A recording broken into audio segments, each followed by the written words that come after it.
आज हूँ चड़क मेलार पंचम वर्ग और यार आज विश्वसित हूँ कामिना बहुत जो देखापी लोकंर लक्षाधिक लोकंर समागम होती आज 3 लाख ऊर्ध्व श्रद्धालु उपवीतधारी पैठा धारण करेंगे और रीतिनीति अनुसार एठारे जेहेतु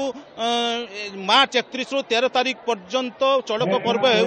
हो यार मुख्य आकर्षण हूँ कामिना बहुत नील पर्व पाट पर्व आम सहित अच्छा जो पूजक आम सीधा सड़क कथा मो सहयोगी को देखापी चाहिए कि भाव में लोकंर समागम होती आज जो कामिना विवाह संपर्क कौन कहे के समागम हुबली ग्राम मध्यस्थ जलजंत्र प्रकाशित कामना वरदातारं वंदे श्री चंदनेश्वर। ये जो चैत्र मासर चड़क यात्रा जो चंदनेश्वर मंदिर रे हुए ये चंदनेश्वर मंदिर जो 13 दिन धरिकी आमर जो पर्व चली था ए पर्व मध्य आज पंचम पर्व विशेषत्व रही कारण आज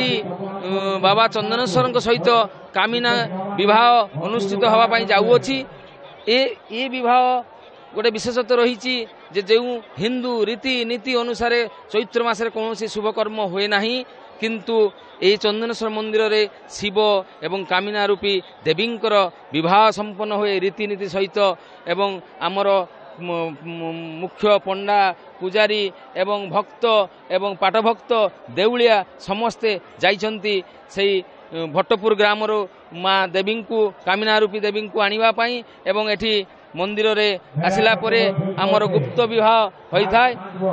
मंदिर मध्य शिव एवं माँ कामिनांकर विवाह रही था एवं संपन्न हुए।